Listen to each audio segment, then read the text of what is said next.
BooBaes.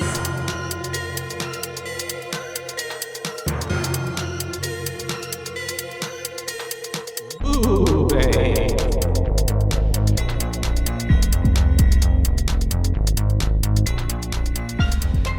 Hi. Hello and welcome To BooBaes. BooBaes. That's right. We're your host. I'm Caitlin. And I'm Joshua. And we're here to talk to you about a Stephen King inspired film today. Yes. Yay. In the Tall Grass. In the Tall Grass, which is based off of the Stephen King short story, which we will be reading and covering with Mason on his podcast. So stay tuned to hear us on Bibliophobia. So we can you can learn all about that side of the story. Like you said, inspired by his short story. So not a novel that he's written, but because Stephen King novels they're pretty thick, expansive. Yeah. They're out there too. And so this is basically, this one's pretty out there. Yeah, I was one of them. I mean, there's a lot going on.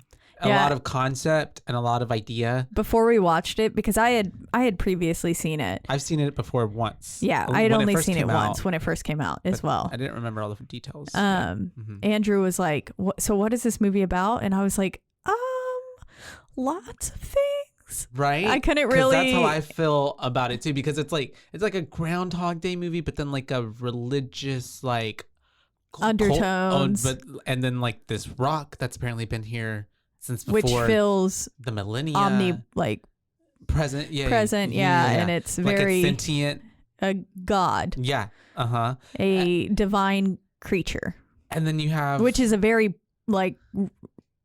prevalent idea throughout many Stephen King stories.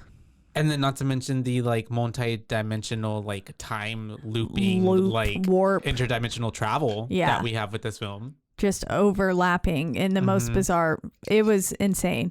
I loved it. Excuse me as I try to open this little can of Trulies.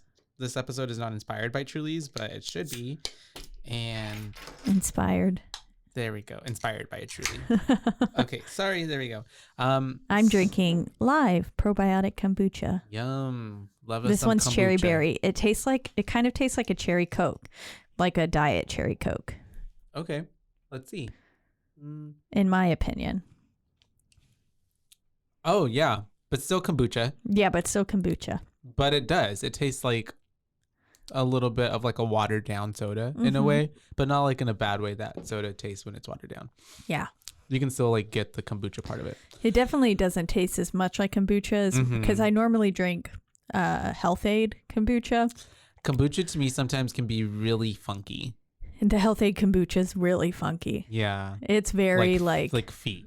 Yeah. It's definitely a fermented beverage. Yeah. Some of them I can't stomach, to be honest, because I can't get past you probably the wouldn't smell.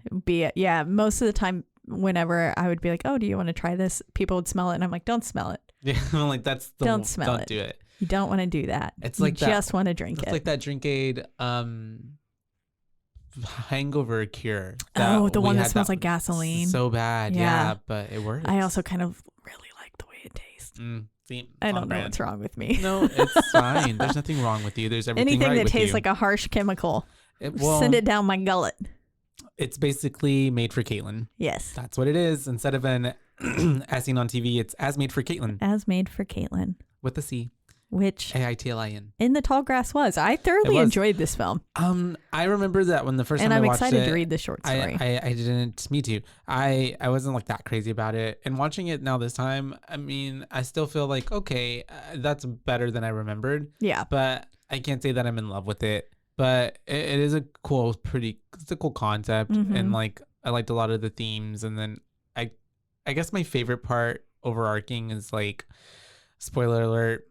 The Tobin ending up in that room that we saw that was the door that he couldn't open, which was cool. I thought for overall that's my favorite tie-in. I don't know why. Yeah. But Because I just think that's hella smart. Okay, that's cool. Because it also, at one point in the movie, you got somebody watching them from within the church. And so then you realize, like, this is all happening at the same time. All of it's happening. Everywhere, everything all at once. Everything, everywhere, all at once. Yeah, exactly. Time is irrelevant. Yeah. Yeah.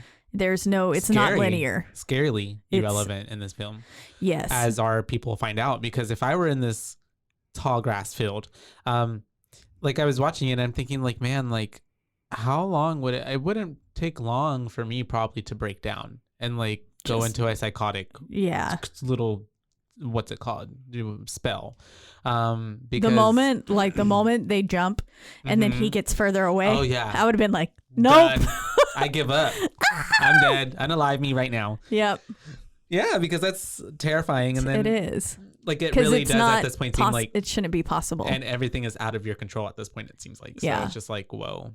I will say my notes for this film are a little bit shorter because honestly, I was just watching. I can see that, yeah. I did try to take notes as like much as possible, but there was just a lot of moments where I was like, I don't even know what to write. And there's also like a lot of this movie too, you have to kind of like pay attention to the screen. Because there's even moments where it's like they're not they're not talking, but maybe she looks at something and we see kind of a figment of something through the grass, like the silhouette of a person or like the thing or the grass people or the faintly hearing. If it weren't for captions, some of those like voices or whispering and distinct voicing or chanting, like I didn't even hear at some points because I was like, oh, let me turn that up because it is there. Okay, some of them at some point I just didn't even hear. But yeah. It's okay. Let's get into it. Because we start with there's a lot of tall grass. Yep, a lot of grass. Shot of grass, which it kind of seems like it could either be really tall grass or we're like super panned in on, like zoomed in on some grass, like little normal regular grass that they made look like it was super big. Yeah. But obviously it's tall grass. One thing, the grass itself, like just getting that big and stuff, like it's beautiful. Honestly, I was like, it's terrifying. It's terrifying. It makes you feel like an ant. But like also really beautiful. But there are things that really terrifying. They're also really beautiful. I imagine it would cut you. Yeah, that's what it gave. There are certain plants as well. Grass is kind of sharp. There are certain plants as well, like in South America, that if they feel you touch them, they produce toxins like immediately to like harm you. So they can be lethal. Exactly. And as we do find out, this grass is. And we get our title card pretty fast on. It's in the tall grass. And we start I loved that title card. Just a simple, nice red from because we had that like shot of the grass and it felt very like relaxing. It was just like wispy, wavy. But the music that we had was pretty ominous. Yeah. I will say I liked the music throughout this film most of the time because you don't really notice it, which I think is important. It's very quiet and it's very like in the background, and it until you get to the chanting, it drives kind of, and then it becomes very tribalistic, almost like chanty, drummy. It comes and it drives the plot where it needs to go whenever it needs to, and then it's gone when it doesn't need to be there. Exactly, which I really appreciated. But yeah, then like, so as we're on that grass with the groaning and screaming with the harsh cut to the red title card, I really liked. I thought that was, I'm always a fan of that though. Choice, whenever you have that stark contrast between like loud overbearing sound to then just silence, and then it's just, here's the title. Yep, that's it. I'm a big fan of that. I feel like Jordan Peele does it a lot, and I'm a big fan of Jordan Peele. So this is the Jordan Peele podcast. This is all it is. Yep. We're just here to talk about Jordan Peele. And so we open up with what I had thought at first. Oh, well, we're with a couple on the road, but we find out pretty soon that this is not a couple. This is a brother and sister. Brother and sister. And she needs to puke because she's pregnant and she's nauseous from the car ride, and like he's eating this burger, all he's eating like, it kind of obnoxiously. Blah, blah, blah. Yeah. And so she ends up, needing to barf. They get out. She barfs.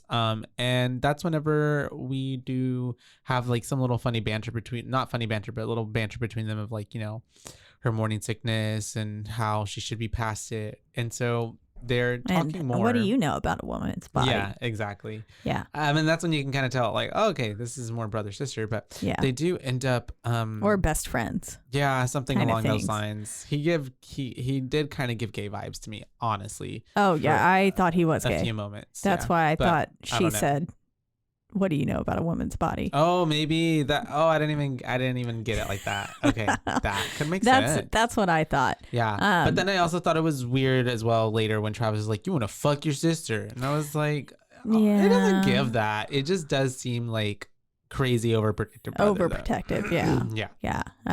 I would agree. Cal and Beck are their names, by the way. Cal and Becky, yeah. And so we do have her pretty immediately hearing a voice. Yeah. Which is little Tobin. We found out later, it's this kid voice who's crying for help. So we would all be like, oh my God, who's that? There's a little kid. Yeah. Crying for help out in the middle of whatever this. Not me. I'd be like, cornfield is. Too bad, little kid. I'm out. Literally, I'll leave that to the next adult. Yep. I don't know what I do, to be honest. After watching this movie, I'd hesitate. But before watching this movie, I would have just walked right in, probably. Yeah, I probably would have as well. But then I would have also, I feel like I've listened to too much true crime and stuff to where I would have been like, people are luring people in as a trap. This is a trap. Yeah. Yeah. That's true. Which they kind of say, especially once they hear the mom saying, stop yelling. Yeah. Like she was like there's something weird about this woman that's in there with him. Yeah. And so they already are thinking like, well, we got to go in there and go save him. And then you have like Cal being like, Captain Cal to the rescue. Captain Cal to the rescue. And also, sorry, he went to go park the car in that basically car graveyard. Yeah, which also made no sense. Like, wouldn't they have thought like, why are there all these dusty ass cars here? Yeah. Mm-hmm. And that like, church. Is anyone in this church? The church also did have some sort of, I guess, we don't see it now. I'm sorry, but we do see it later when we see like the signage of it. Oh, the name. Yeah. Mm-hmm. And so. Yeah, I don't remember the name, but I know I wrote it down. I wrote it down. Yeah, it's somewhere down here. But something about the rock. The Black Rock. Of the Reverend Rock. I don't know. Yeah. And so. The Redeemer. There it is. Redeemer. And so Beck is behind him. She's walking in. At the same time, she's trying to call 911. But just like any other scary movie, it's not going through. It's falling because of, ghosts. It's got to. Spirits. We can't have a horror movie with a working call that actually goes through. Yeah, come on now. Or successfully stays on the line. Yeah. Yeah. No, of course this call had to drop and just die. Wow. Which was... What did the call do to you? No, I'm just kidding.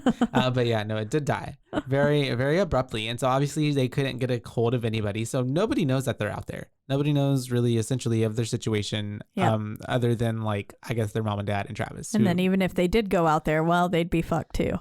Exactly. Yeah. I don't like the only way to win is like somehow stumbling get out and then like somehow... I don't even know. I feel like if you accidentally stumbled like Freddie did, just accidentally stumble upon the little pathway that gets you out, or like where at the end when Travis leads Tobin to that spot. Because he's fighting the power of the rock and he's like pretty much knows all the secrets of it. Yeah. I just also feel like it's always going to be there because there's no point. Like, what if like, let's say, word gets out and then a whole bunch of people gang up and they're like, okay, we either need to set fire to this or like go and get all these lawnmowers and cut it down. Like, I feel like this grass would fight back. Oh, like, yeah. Like something would like, yeah. There's no way they'd be able to. Yeah. No, or the people would lose fight their mind or somehow. Yeah, exactly. Like it'll find a way to like infect people and then they'll go crazy. They like mow it and then it immediately is just growing up right behind them. Fold, and then they're just lost stuck in it. Yeah. In a maze. Yeah. Yeah. It also gave me Signs memories. Yeah. Because of the cornfield. Yeah. So that's pretty nostalgic. But anyways, they're in there and they lose the call. And because he went in first, and we'll find out later how the tall grass works. They seem to be really far apart from each other, even though she was just right behind him. Yeah. She turned around and she lost him, and now their voices sound way further away from one another. And so does Tobin's. Like Tobin's basically at one point Cal's like, Tobin, stop moving. Yeah, exactly. Like, and even she says to him at one point, like, stop moving. He's like, I'm not. I'm literally just standing still. Yeah, which that was so creepy whenever because Cal realizes it first. Because he hears her over here and then he hears her on this side. Yeah, and it was like, oh, he's like, that's spooky. Because because that's when he's like, I think something's not right here. Yeah. Like something's wrong. Yeah. Because he was like, you stop moving. And she was like, I'm not moving. Yeah. And this is whenever they start to decide, like, okay, we're gonna come to each other, and she starts singing those nursery rhymes. Yeah, she's yelling like limericks and stuff. Like there once was a man named McSweeney. He spilled some gin on his weenie just to be cute. He added vermouth and slipped his girl a martini. Did you grow up with that? No. Did you know that beforehand? No. Oh, okay. I don't know how I just remembered all of that. I was like, that was so like because I wasn't looking secondhand. at my phone. Yeah, I know. Like you just recited that. I didn't remember it all. What was the next one? There once was a woman. She swallowed there once was a lady named Jill. She swallowed an exploding pill. It blew up inside her. And then her vagina. No, it was something about her vagina like was found in North Carolina. And I don't, they're obviously not meant for children. No. But it's perfect for a scary movie because it's also like, okay, these are very eerie and like dark nursery rhymes, it feels like. But yeah. And so she's saying that out loud so that they can hear each other, but it's not working. And they still are feeling like they're passing each other up or they're too far from each other. So at this point, this is whenever I believe even like fucking Tobin is like, even like, are you guys still trying to find me? He's like, what the hell? Literally. Why are you yelling these dirty rhymes? And then even I think Beck is at this when she's like, fuck this kid. Like, but they end up jumping at this point and they're like, okay, we're going to jump. And so they end up doing it the first time and they are like right close to each other. Yeah, very close to one another. But then they do it another time. And granted, she's pregnant. So remember that she's pregnant. Yeah. So she does jump up the second time and they are so far from each other. It's just like a football field length away from one another. That she even like falls back to the ground and then it's like. Because she's shocked. Once she sees it, she's like, oh my God. Yeah. Which that part was like, oh, that's so eerie. The first time I saw that, I remember, and even watching it again this time, I was like, oh God. Because I also love how like that would freak me out. They the shot of them jumping, they kind of like, it's not slow-mo, but a little slowed. It's like a touch like it hesitates delayed. Right at the top. Yeah. And so it's like you're getting to kind of see the high point right before you fall back down, which was really cool. And so yeah, she falls into the mud. And at this point, I think that's whenever they were like, oh, okay, this isn't working. Yeah, they're freaking wrong. out now at this point. She falls. Cal's just making a beeline. He's like, I got to find her. And then he trips and falls into the mud. Trips and falls in the mud. And he looks over and what does he see? He sees some blood on a leaf. Yep. Which also... He forgot his glasses. So how do you fucking see this blood on the leaf? I know, because it was like the drip. He made a big deal about it too. I'm like, I don't really have my glasses. I left them in the car. But yeah, he saw the blood and then the drip on the But then he like brushes the leaves a little bit more, the grass, sorry, and it's a fucking dead dog. It's Freddy with his eyes gouged out. So this dog was obviously murdered. Yeah. And so that's whenever they do. I think they're talking to each other a little bit more. They're like, forget the kid. This is about us now. We gotta help each other out. Yeah. We gotta find one another. Fuck this little kid. Because it's about to be nighttime. Yeah.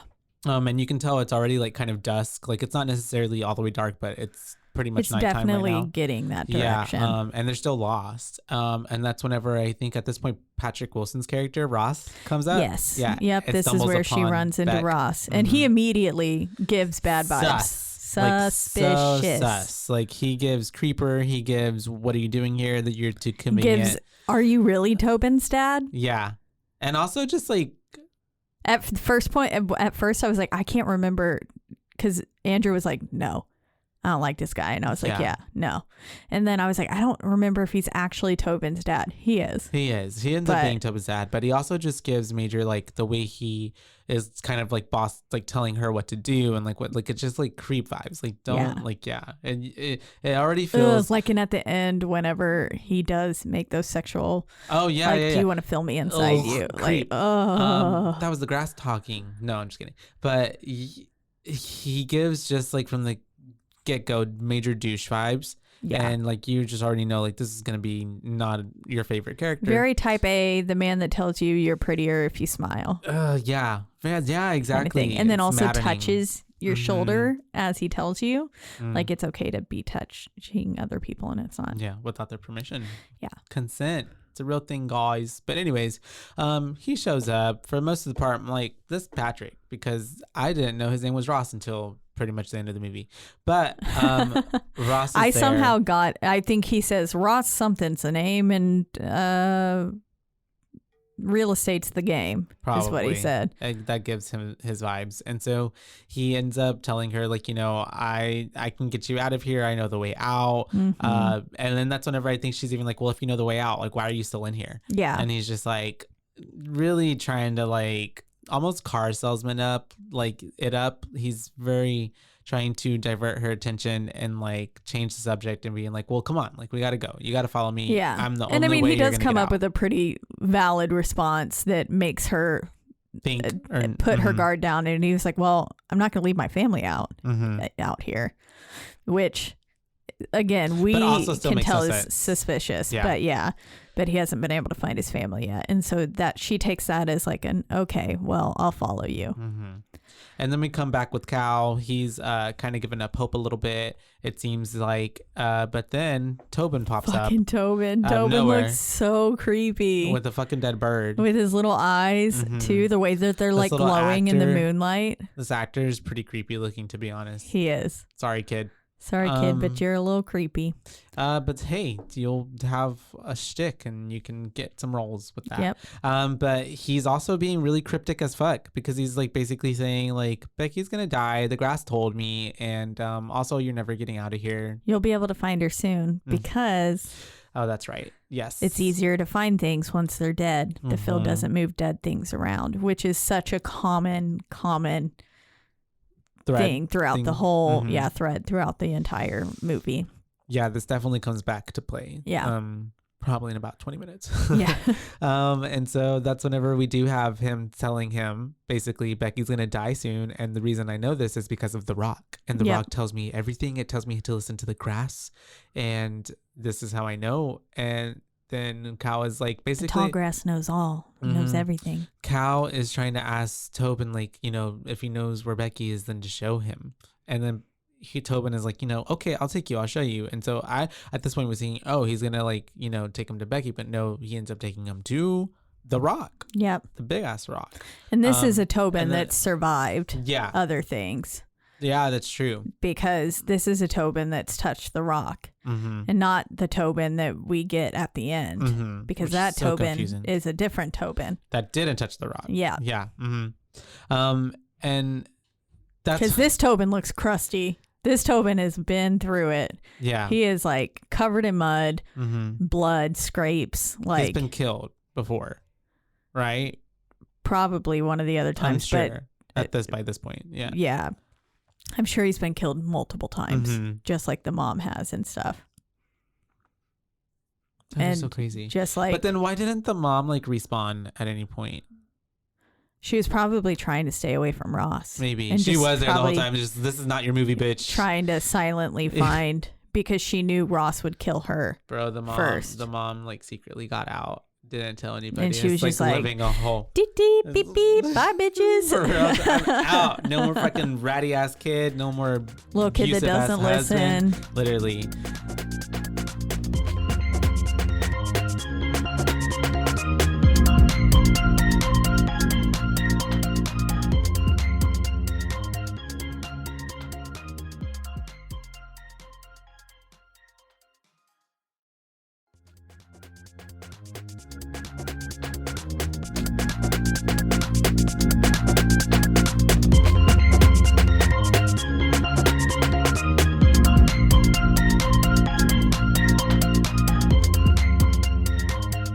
So we cut back to Ross and Becky, and they're having a conversation.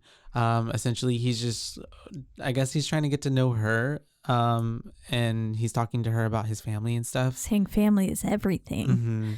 kind of thing. And I guess, well, he's really trying to build it up like he's a good guy and he's trying to find them. Kind of thing. And I guess, well, he's really trying to build it up like he's a good guy and he's trying to find Family them. man. Yeah. And then he's asking her questions about, well, I guess not necessarily. Like, he makes a thing in situation, and then he's like, oh, the dad's not in the picture, huh? Yeah. And that's whenever, what did she say? She's like, he wasn't ready for it. He wasn't ready. Yeah. And he says like, well, his loss. And as they're having this conversation, Becky looks down and she sees like this little fanny pack that's been spilled open, and it's got like pills, but then she also sees some bloodied hair next to it, which was blonde, which makes me think it was Tobin's. Oh yeah, instead of because the mom was Natalie brown. was brunette. Yeah, she was a brunette. But then as she's looking down at the bloodied hair and stuff, we lose Ross.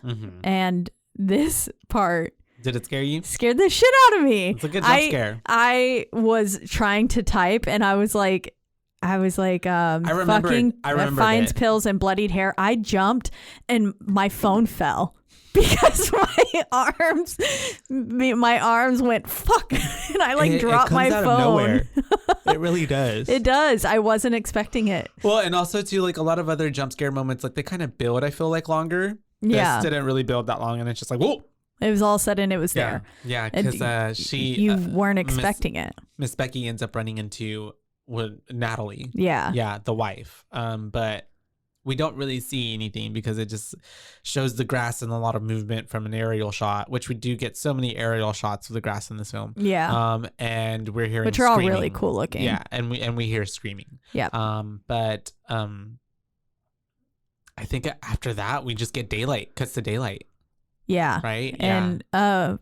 I think so. No, I think it's Tobin running. Sorry. Yeah. Tobin's like, follow me, but also left Cal in the dust. Yeah, he's just like, eat my dust, motherfucker. And even Cal's like, you gotta be running. Slow. And he ends up taking him to the rock. Yep, they find the rock. Which is a huge ass rock.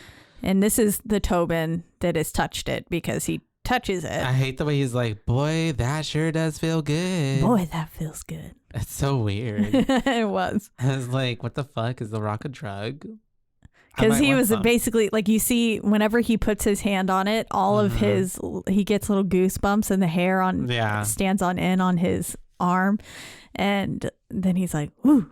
He's like, he gets a little shiver. A little hit. Yeah. And so he tries to get Cal to touch the rock. And that's whenever he almost touches the rock. Sorry. And then that's whenever he hears Becky's screams. Yeah. And that's when he starts to run after her. And Tobin's like, sorry, Cal, too late already. And at this point, it's daylight, I believe now. Yes. And then this is where we're with some dude in a truck. Yep. Yeah. Who turns out to be Travis. We don't find that out for maybe a little bit. But I immediately was like, this is probably the dad. And he is looking for Becky and Cal because we see he has a picture of the both of them. And he ends up getting to the church. He does see their vehicle there. Yep. And he recognizes it, and he's able Church to of the in. Black Rock of the Redeemer. There we go. And you can tell that it's been a while because like he looks in there and like there was that burger that Cal was eating, and it's just like moldy as fuck and covered in maggots. And there's so much dust that it's been sitting there a while.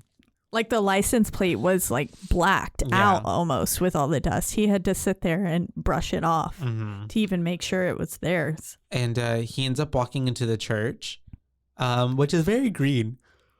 Yeah, it looked really cool. With the lighting, I guess coming through the stained glass or whatever it was. But it was really pretty. And he ends up seeing this door all the way at the end of the way, and it also looks like a big medieval. It does. It reminded me of Sleepy Hollow. Oh yes, with the church with the door all the way at the end. And he, what does one do when they see a door? You try to open it, but he can't. It's locked. Can't get in through it. And so at this point, he does get out of there, and he hears a little kid yelling, asking for help. And he picks up the copy of Jane Eyre, looking busted AF too, that says has Becky's name in it. So he's like, okay, I know for sure they were Becky here now. Here. And so he ends up going into he ends up going into the grass. Yeah. Yep. And at least he had the wits about him to bring a backpack on. Yes. And then he, even as he's like going about his way, trying to make his way to Tobin, he is making knots with the grass. Yeah. Like trying to tie it. But of course the grass is unknotting itself, untying itself. Yeah. Yeah. And at this point he's been in there a while and it just ends up being nighttime. And I guess he's just like, well, I guess and he's pretty smart. Like he must have done some sort of, boy must have been a Boy Scout or something, because he's following the sun. Yeah. He's following that and trying to make sure that he's going in a straight pathway. And then all of a sudden he realizes the sun has moved over him. Yeah. Like drastically. Like, what the fuck? Now it was in front of him and now all of a sudden it's behind him and he's like, what the hell? Yeah. So this guy, I mean, Travis was honestly pretty smart. Yeah. With everything that he went about. But He's a pretty good survivalist. Yeah. But then it just the time escapes him elapses. Because he's literally just been trying to find his way this whole time to get back to the road. And I guess he just decides like I'm gonna go to sleep. Because he just kind of gets down and he lays down and he's just trying to lay there, but he ends up hearing noises, and that's whenever he's like, what the fuck is that? And it ends up being Tobin. Yep. Once again it's Tobin. I was like, Tobin finds dad. I was like, no he doesn't, but I didn't know Travis's name at this point. And so I was referring to him as dad. And I even knew in my notes yesterday as I was writing this that I was like, this is going to confuse me. Yeah. And I still didn't fix it. I feel that feeling. That was me on the last movie we did with the dad and the dad. Oh, yes. Was not dad number 1, but dad number 2. Yeah. But anyway, we do have him talking to Tobin now. And there's also like a bunch of whispers carrying through the wind and the grass as Tobin's talking to him and telling him about the grass, I guess. Yeah, and there's like laughter too. It almost sounds like happy stuff happening. And Tobin is trying to tell him, like, you know me. Like, what do you, like, I know you, Your Travis. name's Travis. You're looking for Becky. Mm-hmm. Like, how do you not remember all this? Yeah. And Travis is obviously asking Tobin, like, oh, you know where Becky is? And Tobin's like, yes, I do. I can show you. Are you but sure are you sure you want to to see her? Oh, God, it's so cryptic. Like, ugh. Yeah, so he ends up taking him to go see Becky. But obviously, she's fucking dead. Yeah. Her corpse is just on the floor. And this is where, again, the field doesn't move dead things. Mm-hmm. So that's why he knew how to get to her. Yeah. Yeah. And so at this point, we do have him crying over her body. And then he finds some sort of crab necklace. Yeah, that I guess he gave to her. I don't know. It's like has very I'm assuming it was maybe like, aren't cancers crabs? Oh, maybe. Yeah, they are. Yeah. Mm-hmm. And so that's whenever I think Tobin like disappears at this point. Or something, or gets away from him. Yeah, time. My next note is that time starts overlapping now. Oh yeah, because it's daytime now. Yeah, we're back and we're now with Tobin and Freddie hearing the Travis yelling out there because Travis couldn't find him. Yeah, and then, he's yelling at Tobin. Yeah, I see where you're at. Yeah. And then that's whenever we do have the Tobin's family out here now, going into the grass field because they were hearing Travis in the field of grass. Yeah. But because see, this is even confusing to talk about now because Travis went in because Tobin was calling him, but now they're going in because Travis was calling him, which is why Tobin knew him from the first time of him calling him. Like, yeah, it's all cyclical. It's all a big mess. And at first Tobin was hesitant, but then of course Freddie the dog runs in and Tobin chases after him, and then too late does Travis say, don't come in here. Yeah. But and at that point it was, well, a little too late. Mom, Dad, Natalie, Ross, they're all in there now. And at this point, I believe after they go in, it kind of transitions out and it's nighttime now. Yeah, and we're with Ross. And he is complaining about, this is when he's like, getting mad at Tobin. Kid that can't listen. Like, ugh, like now a I'm wife out here. Who, like, if only his mom could act like a mom for a day. Oh, yeah, and take care of her son. Yeah. Yeah.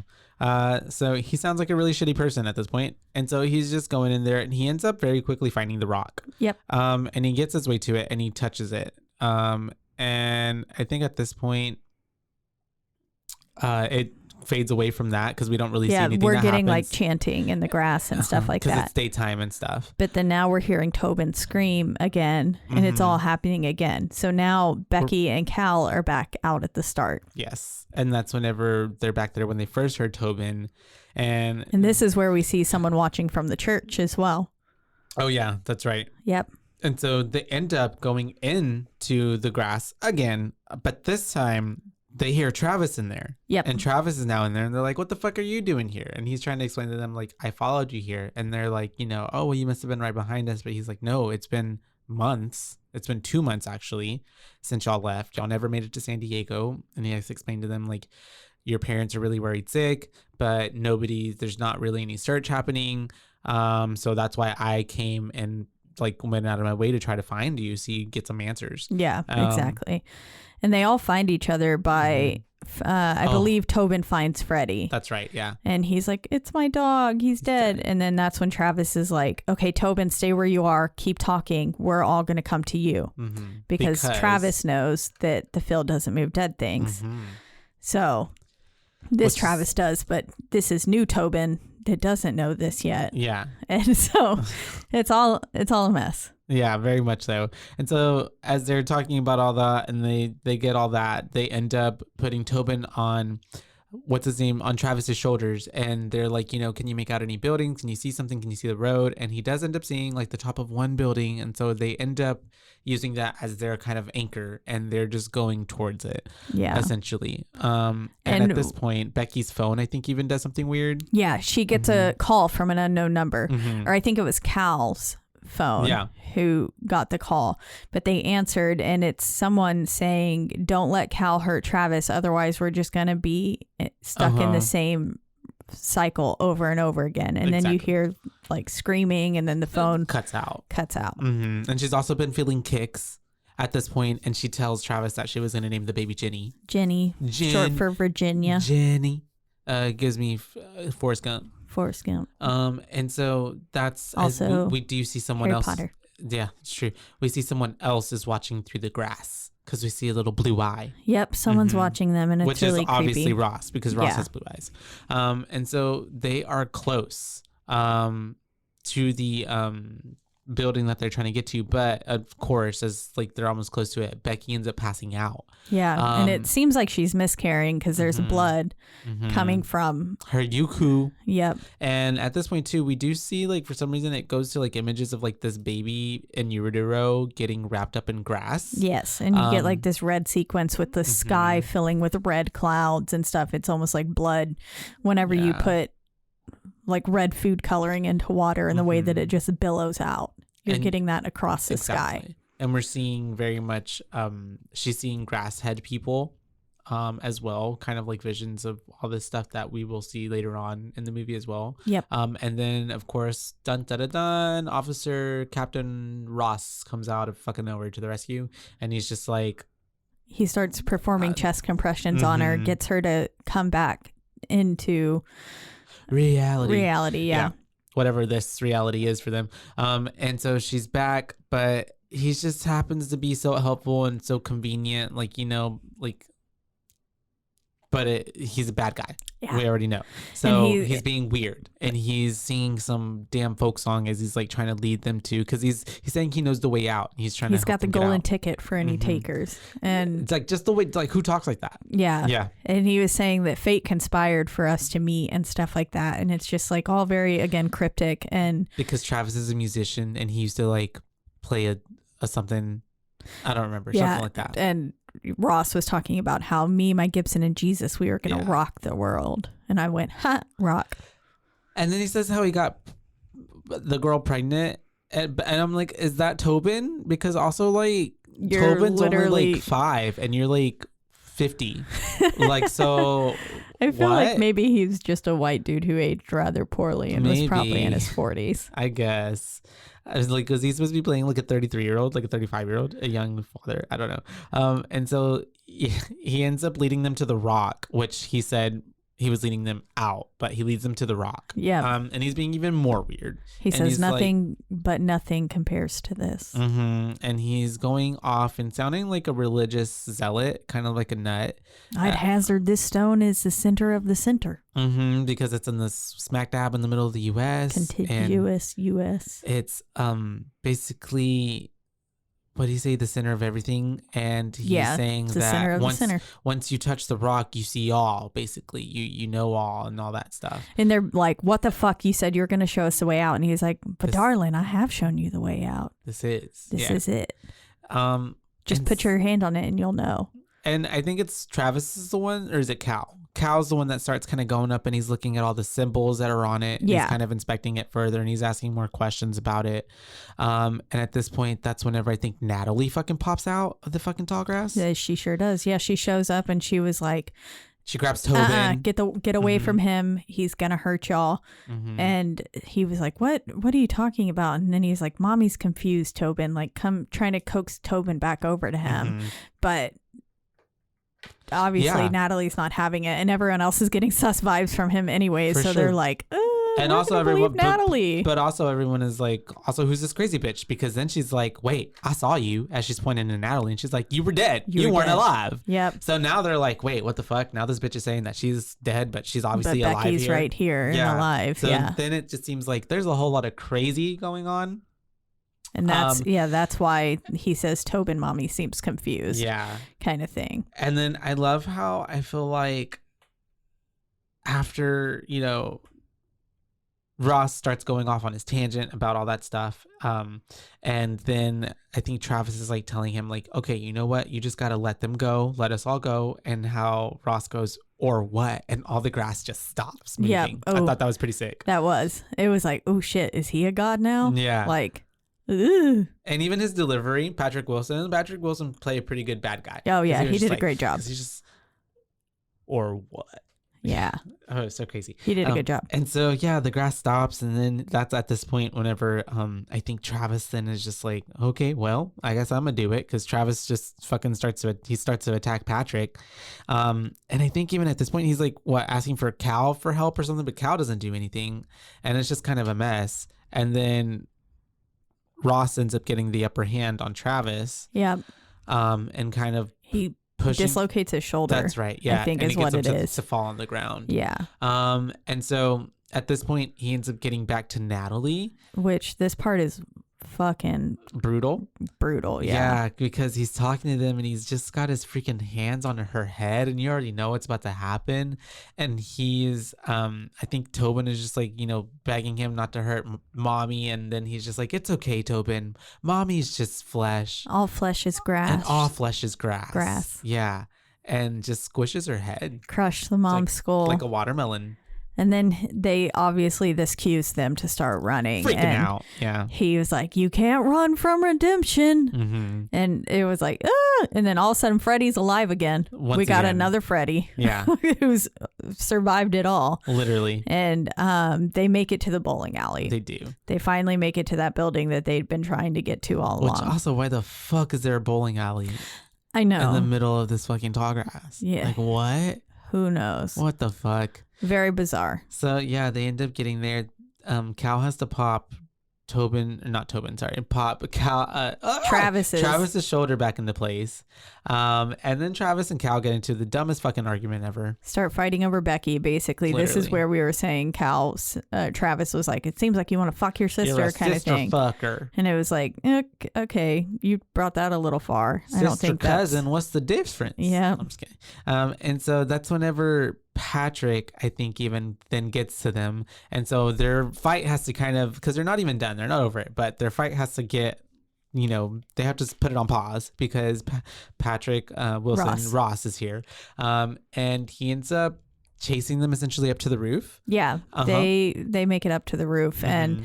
And this is where, Becky's consoling Tobin, but Travis and Cal are kind of trying to look for a way out because they know that they can't be up there forever. Mm-hmm. And this is where they see Freddy disappear behind the grass. Yeah. Which was like, and then you see him pop out over on the road, because you can see the church and the road from there. And so they were like, which also made no sense to me. Well, they did pass it, but it seemed like they passed it much further back. Yeah, it just seemed like at this point now it's like, oh, why is everything like, well, here's the bowling alley, here's a little grass, and there's a road, like, and there's a church. Like, it's just like, but it's obviously the tall grass. It's because it's been moving everything. And yeah, you just go behind this one little patch of grass, and then it bloop, takes you out, poops you out onto the road. And so they're obviously like, well, that's our ticket out. Like, we got to go that way. And this part was pretty brutal, man. Yeah, because Cal's hanging on to this, like the signage, like the bowling pin that's up on the roof, and it breaks, and Travis is hanging on, and Cal catches him whenever it breaks, but then Cal just opens his hand and lets him fall. Very Mufasa. Yes. Yeah. Very Mufasa. Like, just brother, help me. And then he's like, long live the king, and just like, let's go. And so he just falls down, which is pretty sad, because Travis was up to this point pretty much like the antagonist, like the good guy, the savior, the hero. And Cal literally, like, because you even I love the way, kudos to the direction and I guess like him as an actor, because you can really read on his face as an actor, like he's like, this is it, this is my opportunity and I am taking it. And like it just switches from like, oh my god, bro, are you okay, to like, I'm letting you die, fucker, I hate you secretly, so this is perfect. This is my chance to get rid of you and in Becky's life forever. And so as soon as all that happened, though, of course, who fucking saw this happen? Little Tobin. And so then he's like trying to he's probably trying to come up in his head with an excuse of what happened, but he fell and he's backpedaled, thankfully saved by, but it's unfortunate, saved by Ross waking up. And so then he's like, oh fuck, now we got to get out of here. So they're trying to run Ross to get out like, of there. This place is full of holes. That's right. Yeah. And he ends up and so popping he's out. Up onto the roof, and so they're trying to get down and out of there. And Tobin just fucking runs off again. And then Becky and Cal are sitting there being like, well, where's Travis? And Cal's like, he's coming. And then Becky's like, well, what did you do? Because he tells her to forget about that asshole. And so she's like, you did something. And he's like, well, he can't really deny it. So exactly. That's whenever she runs off from him. And it was so sad because they were literally almost there. They were so close. He was like, let's go through here. And she just walks off. And so he chases after her. And then this is where Ross starts chasing after Cal, and he's makes very fast turns, like freakishly fast. He makes some turns, and then Ross is like, calculating everything, and then he catches up to him, and he's like, oh, I know what you're thinking. You should have turned left, and then you instead of right, or you should have gone straight and this way and that. And he was like, but let me tell you, you did all that. You did turn right. You did turn left. You went all the ways, but every choice led you back to me. And then this is where he looks over. Very romantic. And Cal looks over and he sees a previous dead version of him. Dozens of literally dead versions of him. So it's all just led to this moment of him dying over and over and over again. Every single time he's been caught. Pretty sad. Yep. Pretty crazy, pretty bonkers. And so that happens, and then that's whenever at this point Travis wakes up and he's looking for Becky because he survived somehow falling from the roof. I think he landed on his dead body. Is that what it was? Multiple times. All the other dead bodies that were there? Yeah, okay. I think so. Gotcha. And so he's able to survive it. And so he ends up then walking through the grass and he's trying to find Becky. And I think he ends up finding her, right? Yeah. Yeah, I believe so. Well, no, not quite yet. Because I think this is where Becky and Ross are getting into it, and she stabs him in the eye with the tiny scissors. Right. Yeah. And then this is as she like passes out, she starts seeing the grass people again, and then they lift her up and set her down by the rock because they like, it felt very reminiscent of Mother with Jennifer Lawrence. Yeah. But thankfully without the ripping of babies. Yeah. It's your standard rock concert. She was surfing the crowd. Yeah, she was crowd surfing. Yep. But they set her down in front of the rock, and then this is where she makes the call. She calls herself. That's right. Yeah. Yes. And we also see symbols on the rock of what's about to happen to her and the things that have happened to her. And we see like the symbol of the baby being delivered and stuff and all that. And then essentially like, being used as a sacrifice. Yeah, exactly. Pretty sad. So kind of like Mother. Yeah, very much essentially the same kind of plot. Yeah. Just told a little different. In grass instead of in a house that gets continuously burned down. And so the soil opens up right in front of the rock and it just shows all these roots, but the roots happen to be like literally just like a billion people. Yeah, it's like thousands of bodies. Very much what like the Christians to like, get out. Always depict of like what hell looks like. Yeah, just bodies just like burning in an agony and whatever. But it's mud and they're just kind of like clawing at her. And then it flashes to white and it kind of just goes out, fades out, and then we come back to Cal giving her water on her lips and stuff, and like he's calling her the Mother Mary, and but aren't you the Mother Mary? And like all this stuff. It's having very religious undertones to everything that he's saying. Very cryptic. It's very creepy. And he ends up giving her some food and she's like, that is delicious. That tastes so good. Give me more. And she's basically like, what is this? What are you feeding me? Munch. And then we look over and it's her baby. It's the baby or herself. I couldn't tell. See, same. I was like, wait, is that her? Because he ends up and it tastes just like you. Yeah. And so I'm like, wait, is it her or is it the baby? Placenta. I feel like it could be the baby though. I feel like it could be the baby. That's what my original thought. I put my notes go feeding her something, feeding her the baby ? It's gotta be the baby. Herself ? Because it's just grass. Oh, also this is okay. Yeah, this is where Travis finds Becky now. But is Travis not a Bam Margera type at this point in the film? Doesn't he look like Bam Margera? I can see that. Yeah. Yeah. And he is. Yeah. Sorry, I was like, he's such a Bam Margera type. He is.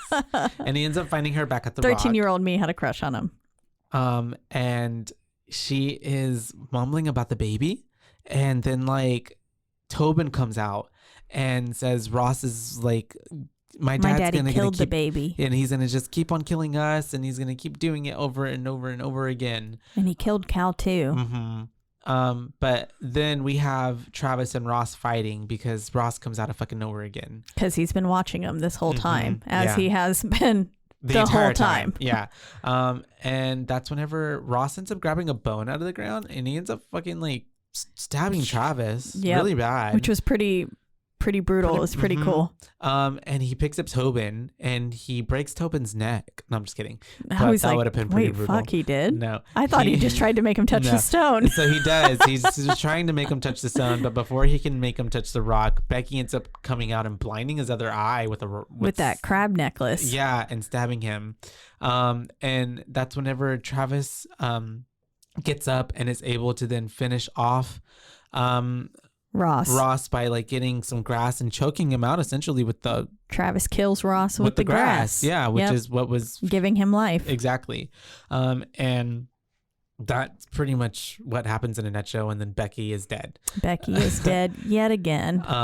And Travis touches the rock. Travis touches the rock because he's like, whatever happens, do not let them come in here again. And he was like, I will sacrifice myself for her. This is like the ultimate sacrifice. Yeah. He's like, I'll stay in here so that way she can live forever. Because everything turns red. Not live forever, but he starts seeing the way out, and he starts to, because he touches the rock, he now knows everything, and he's fighting the power of the rock to, I guess, make him want to just like kill people or do bad. I don't know. And make more people. I feel like it makes you want to get more people in. The whole idea of religion and stuff is to grow.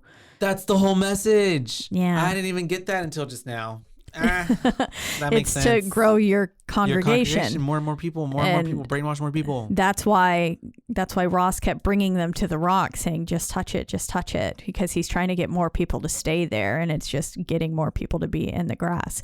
And so I think that's what he's fighting, but he's like, no, Travis has enough wits about himself still. He's smart to let Tobin out.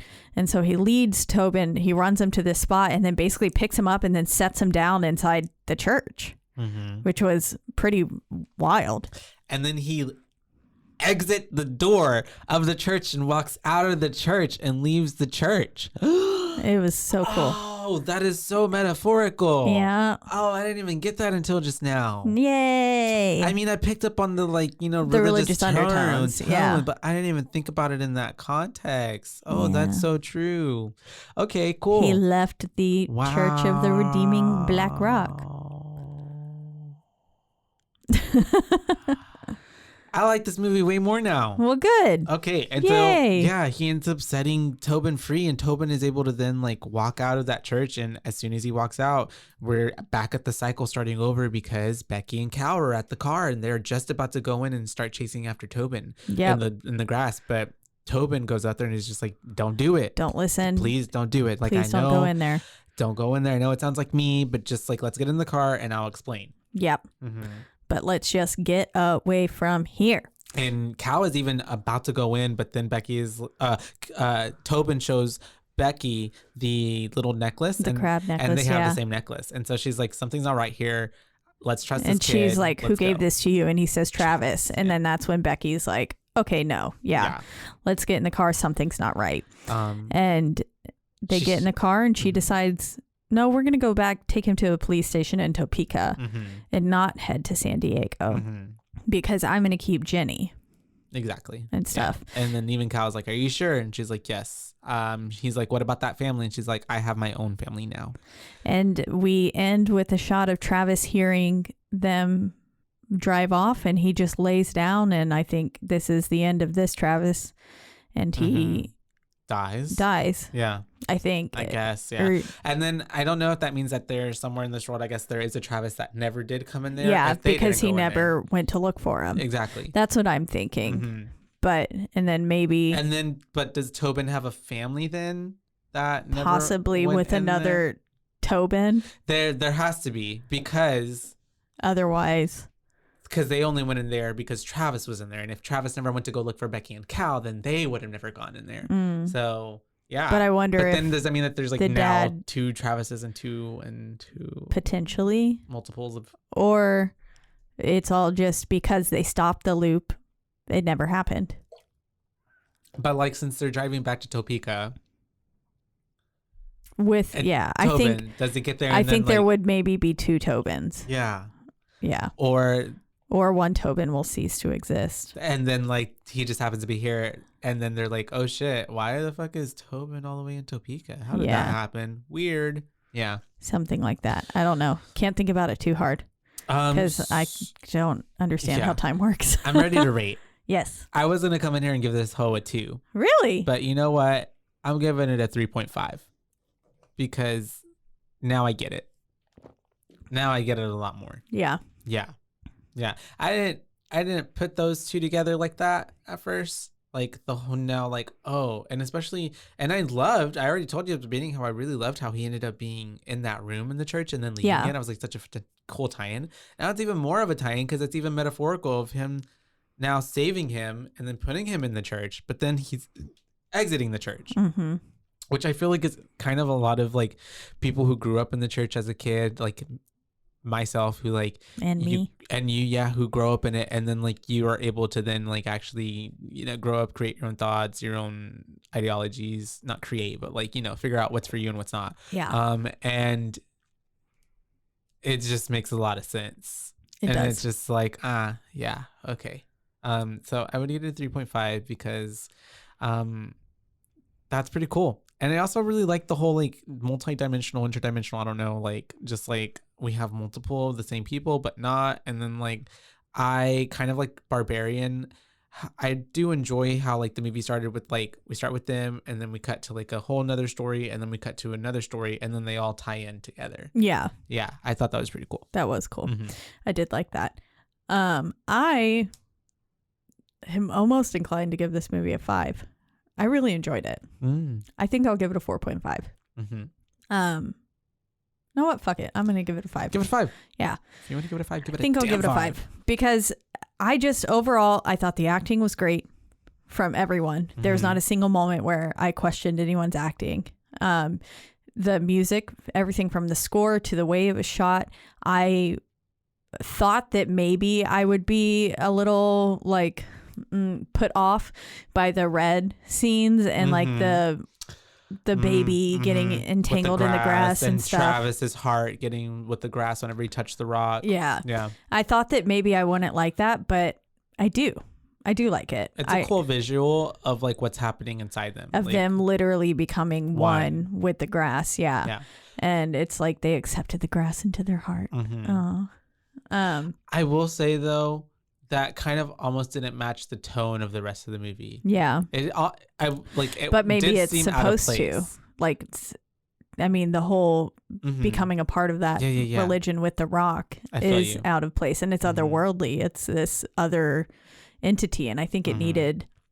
I think it needed that stark contrast. And then the rock. What do you think about the rock? Like, could the rock be alien? Maybe you think? In nature, as opposed to like maybe instead of us thinking like it was more demonic or like entity, but it could be like an alien sentient being. I do think it could have been alien-esque, because whenever Andrew was asking me about what this film was about, I had said I was like potentially aliens / a divine being kind of thing. It did to me give very alien in nature, which I mean a lot of ancient aliens and stuff like that.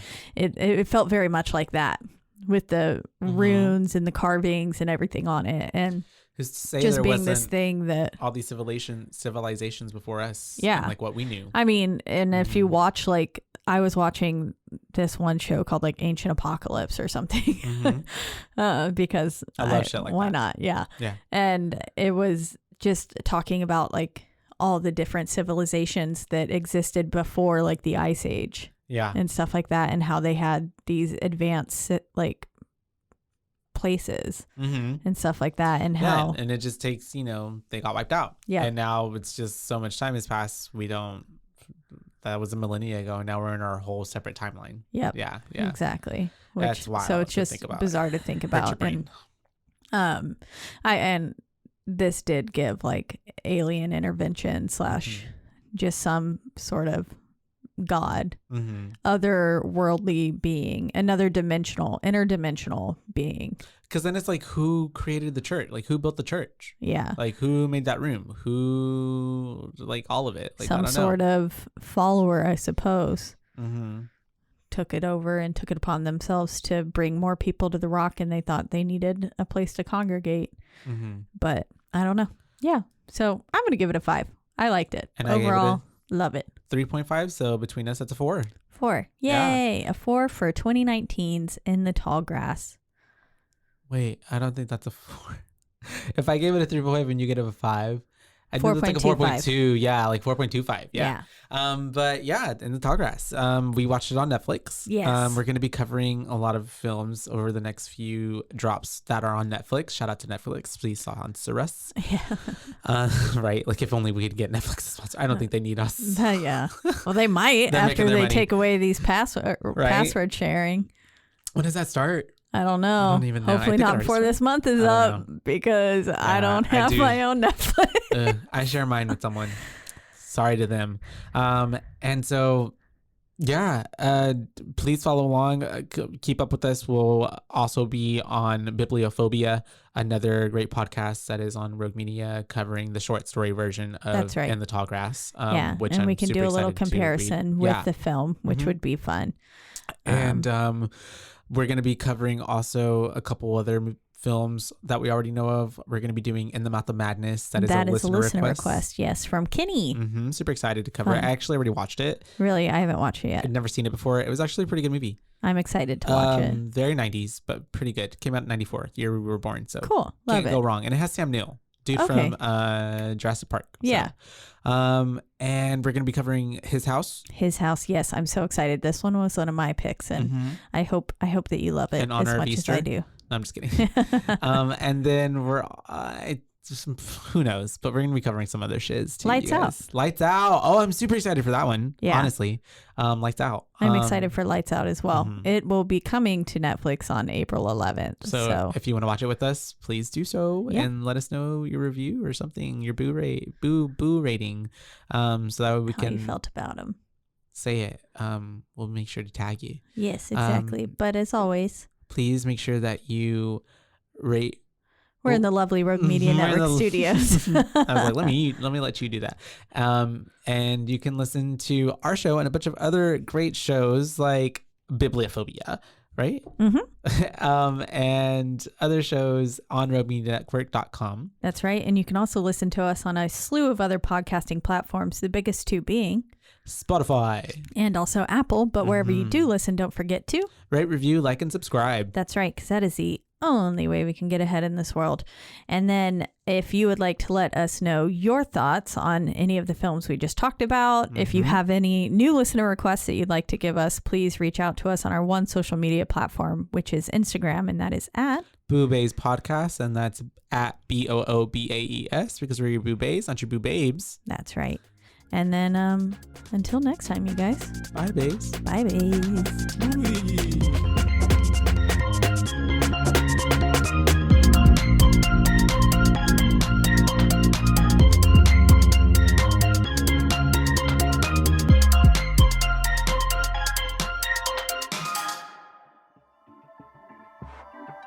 This has been a Rogue Media Network production.